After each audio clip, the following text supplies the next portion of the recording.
Yes. Okay. Okay. So, hello everyone.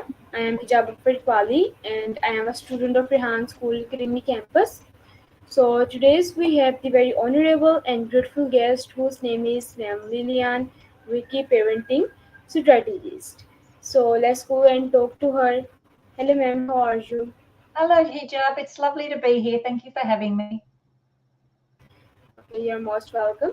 So, before moving on the question, can you introduce yourself to my viewers? Yeah, sure. So I am here in Australia. I'm a mum of two adult boys in their 30s, and I'm originally a teacher, a primary school teacher, but I'm now a parenting strategist because of the journey that we had with our youngest son, who was very challenging when he was a young boy. I'm also the author of, I've got them all here, 6 books. So I've written 6 books about our journey with our parenting. And I love to educate our parents and other educators about how to really enjoy happy and healthy children and relationships. That's really awesome. Thank you so much for your introduction. And can you tell us more about what inspired you to start equipping and empowering parents? Okay, wonderful. That's a really good question because I think with anything in life that we become passionate about, it stems from a personal experience. So for us, even though I was originally a teacher, I became very passionate about helping other parents because of our own son's journey. So you're just a student yourself. So when my son was a student at school, he was getting into a lot of trouble. He was very challenging for the teachers, and he was really challenging at home. So we had to look for different ways to assist him and help him to be able to cope at home and to be able to cope at school. So we actually just went on our own journey. My husband and I, we went on our own journey to explore all of the different ways we could assist our son to, yeah, just to be happier and healthier at school and at home. Thank you so much for your answer. And what roles does technology play in your day-to-day activities? Oh, that's a really good question too. So I do a lot of my work online. So technology does play a really big part. So I've been doing this work now for over 25 years. And back, 25 years ago, we did everything face to face. So we used to go and do seminars where we would have, a live audience and people would come to the seminar. We would do like a PowerPoint presentation, and I would speak to people sometimes on the phone and sometimes in person.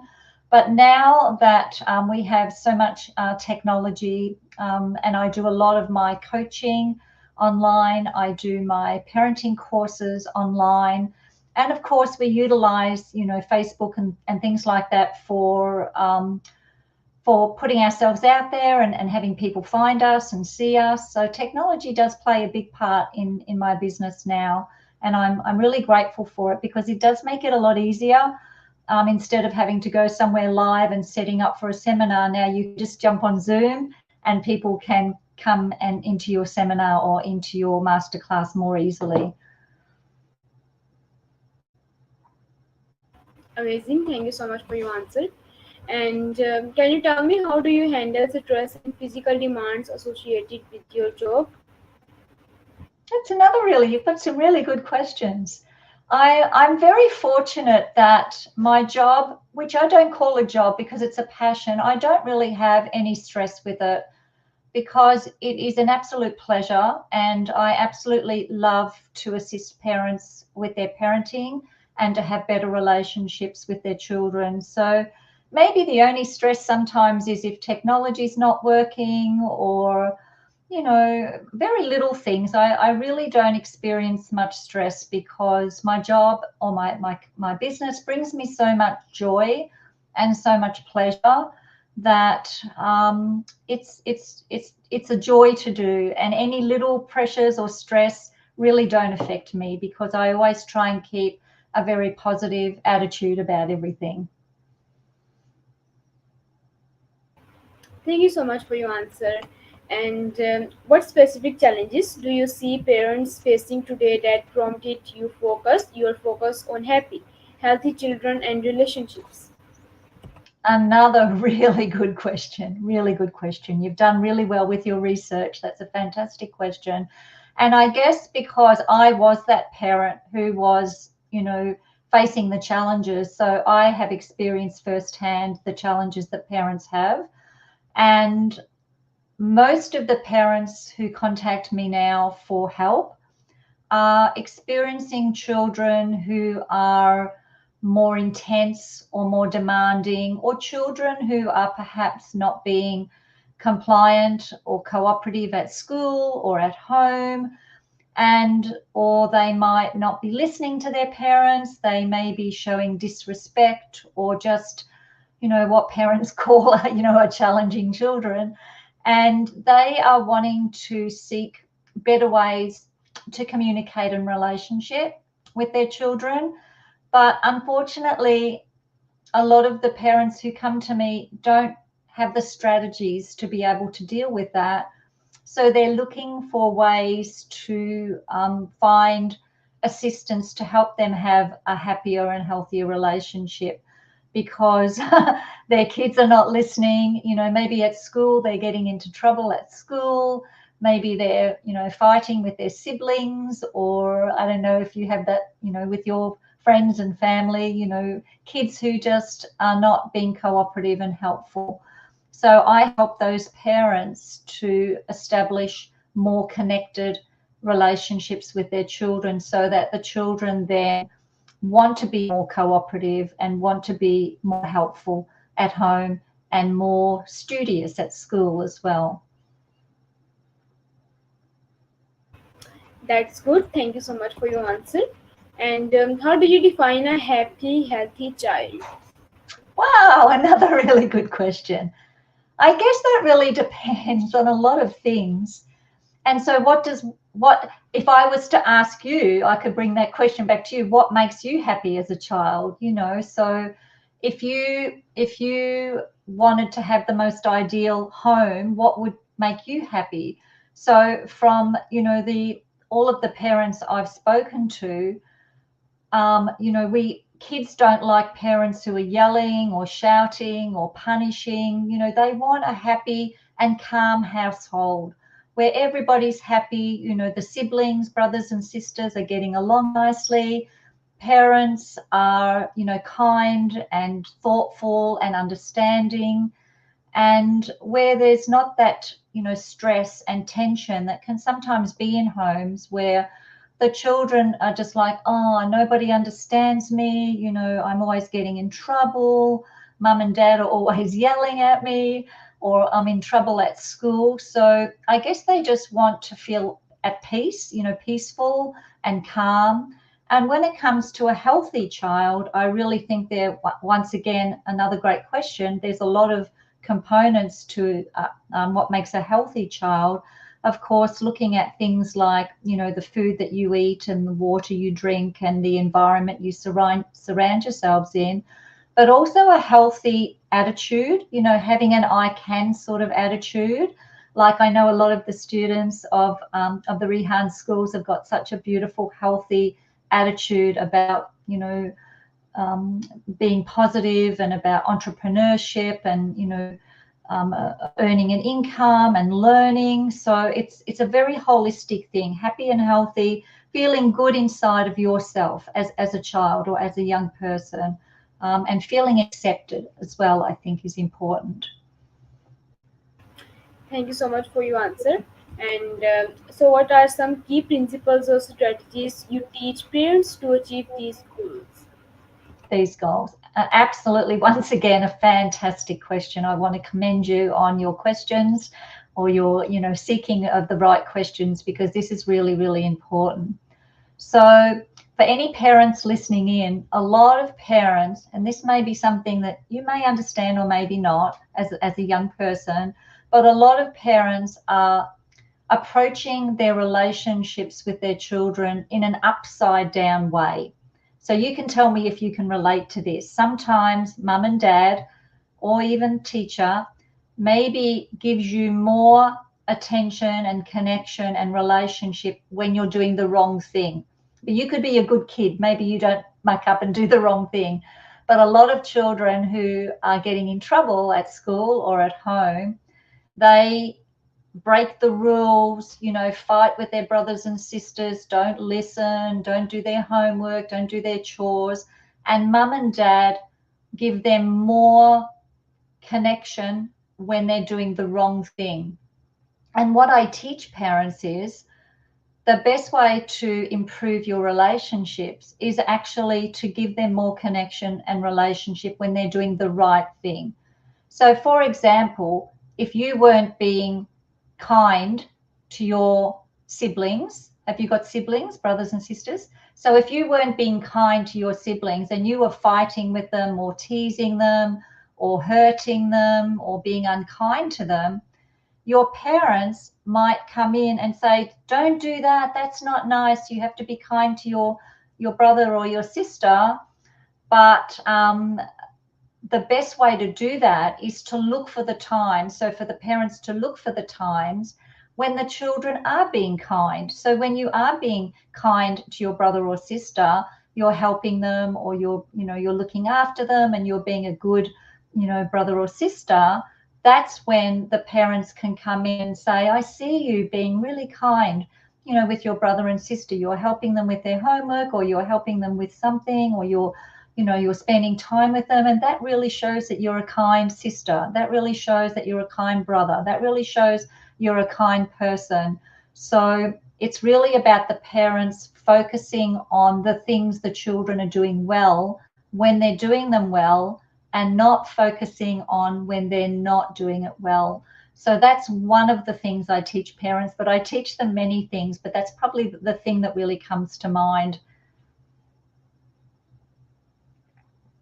That's amazing answer. Thank you so much for your answer.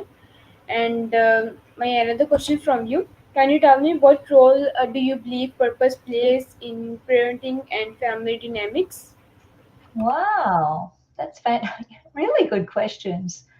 So when you say purpose, so I guess if you were to ask any parent, and I know you could ask your mum and dad this, right? When we get off this call, you could say, Mum and Dad, what is your purpose in being a parent? What do you see for me as your child? What qualities do you want me to have? Because as a parent, we want our children to be happy, to be healthy, but also to be able to grow up and have a purpose of their own. So to be able to do something that fulfills them for work or for career or for business, to be able to attract a kind, like-minded, partner or friends or people in their community. We want our children to have, be respectful and to be thoughtful.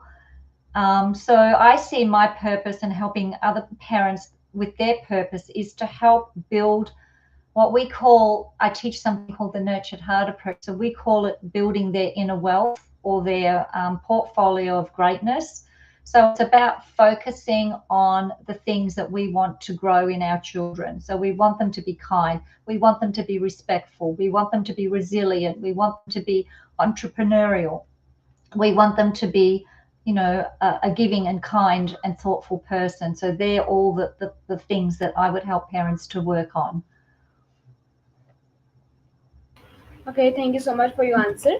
And how do you address cultural differences in parenting styles within your approach? Wow, another really good question. And here we are in very different cultures. And I actually spoke with a mum from your community from Pakistan a little while ago, and we did an interview. And I think it's a really good question because there are cultural differences, and I do speak to parents from all different countries around the world. But I think the key thing, it doesn't matter whether you're from Australia, whether you're from Pakistan, whether you're from, America or England or India, or it doesn't matter where you're from. If you are a parent, I think the thing that we all want is to have happy and healthy children. And so, I think that's something that's very universal. But yes, there are cultural differences, and I think some parents have within their culture maybe a more authoritarian sort of way of being a parenting. And I guess as a parenting strategist, it would be my job to help that parent navigate what aligns for them with their parenting. But I think overall, we're not so different. We all want the best for our children. We all want our children to be happy. We want them to, be enjoying school. We want them to be getting on with their siblings. We want them to be respectful. So I think there are certain things that, cultural differences don't make a difference in. But certainly, we need to address any cultural differences on a one-on-one basis. Probably is easier.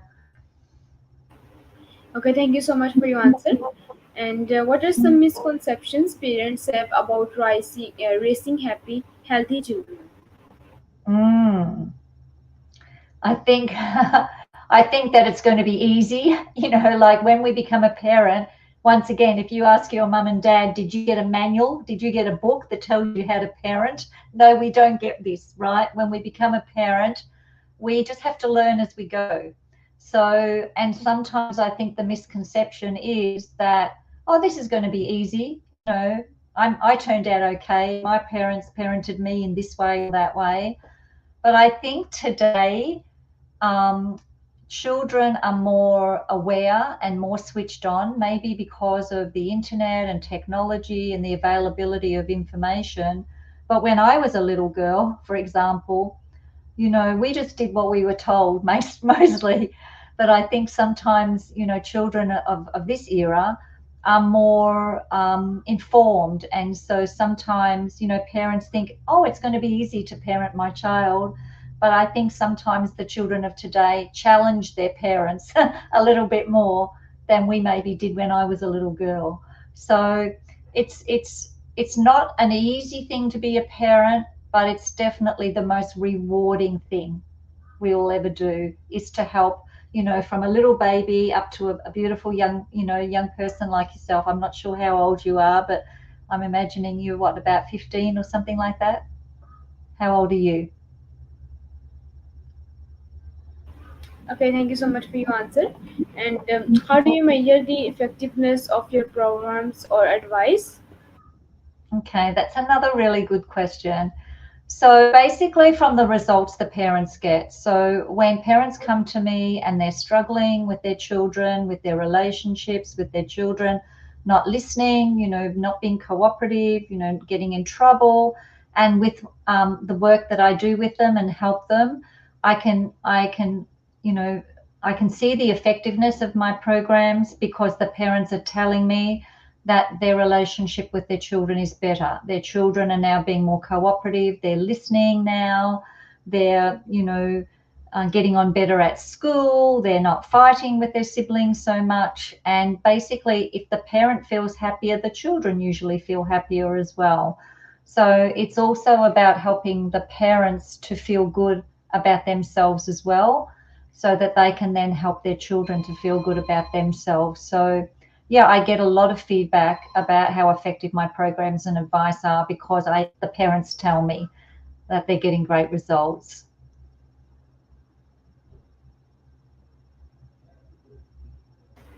Okay, ma'am, thank you so much for your answer. And can you tell me what are the biggest obstacles parents faced when trying to improve their relationships with their children? Another amazing question. I think the biggest obstacle is generational thinking. So sometimes when we become a parent, we reflect back on how our parents parented us.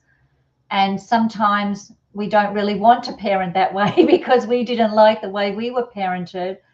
But the biggest obstacle for a lot of parents is they don't know how else to do it because there is no manual, there is no book when you become a parent to say, this is what you need to do to be a good parent. It's a little bit of trial and error, when you're a parent, and sometimes we get it right and sometimes we don't get it right. So I think that if there was more education for parents when they first become parents, when their children are very small, then I think parents wouldn't have some of the challenges they have as their children get older. So yeah, I think the biggest obstacle is probably, as weird as this sounds, is ignorance, because they don't know until they are a parent how they're going to be a parent. And it's not always as easy as we think it is. So yeah, that would be the biggest obstacle. That's amazing. Thank you so much for your answer. And how important is communication is fostering healthy family relationships? And what tips do you have for improving it? Absolutely. Another fantastic question. Communication is so important, because a lot of young people, sometimes they feel like my parents don't get me, they don't understand me, they don't listen, they just want me to do it their way, like it's kind of like my way or the highway. And and sometimes kids, don't feel like the communication between them and their parents is very healthy, because the parents just want it, this is the way it has to be, there's no negotiation, there's no talking about it. I'm the parent, you're the child, you just listen to what I say. And I don't think that makes for a healthy relationship, because I think communication is really important. So the tips I would have would be to actually ask your children, you know, what their goals are, what their interests are, what their passions are, and to help foster those and to help their children to grow the things that they're interested in. Because sometimes as parents we have an agenda, like we want our child to do this or to be a doctor or something, and the child might be interested in music or sport or being something completely different. So communication is key, and I think compromise is also really important. So sometimes if the parent wants this and the child wants this, so what can be the middle ground? How can we communicate and talk so that if parent says this is what I want and the child's like, no, I want this, and of course depending on the child's age, whether you're 5 or 15, makes a big difference. But yeah, communication is super important, and talking things out, and having as the parent, understanding that sometimes our kids, they don't necessarily want to do the things that we want them to do. So I think compromise is a really good thing in communication, and coming to a middle ground that both the parent and the child can be happy with, that the parent feels comfortable and the child is happier with that decision. Okay, ma'am, thank you so much for your answer. So, lastly, would you like to give the advice with our audience? Okay, so just generally, what advice would I give? I think the biggest advice I would give is, as a parent or an educator or any adult who's communicating with a child or a young person, is to really focus on the outcome you want. Focus on what are you wanting to grow and build in that child. Are you wanting to grow resilience or respectfulness or kindness? So focus on those things. And when you see your child, for example, so many parents say, my child's not respectful, they don't listen, they're rude, they speak back, they're not respectful.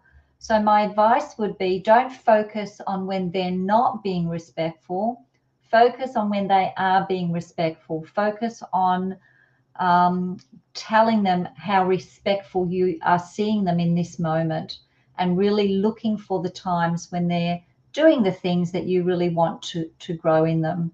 Rather than giving all the negative energy, find opportunities to say the positive things to your children. Okay, thank you so much for your answer, and thank you so much for sharing some insightful and amazing knowledge for me and for my viewers. I am very grateful to you. You're very So, welcome. lastly, I invite you to my school when you come in Karachi in Pakistan. So please visit our school, Rehan School Community Campus. I would love that if we come over one day. It would be a pleasure to come and visit. Thank you, Hijab, and thank you for all the work you're doing. And being so brave to get on and interview somebody in a different country with a different language. Your questions were really good. You asked questions that were relevant and important, and I see you being very respectful. You're acknowledging my answers and you're telling me they were good answers. So thank you for being a very good interviewer. I appreciate it. Thank you. Thank you so much. Okay, bye, love. Bye bye. Thank you, love. Bye bye.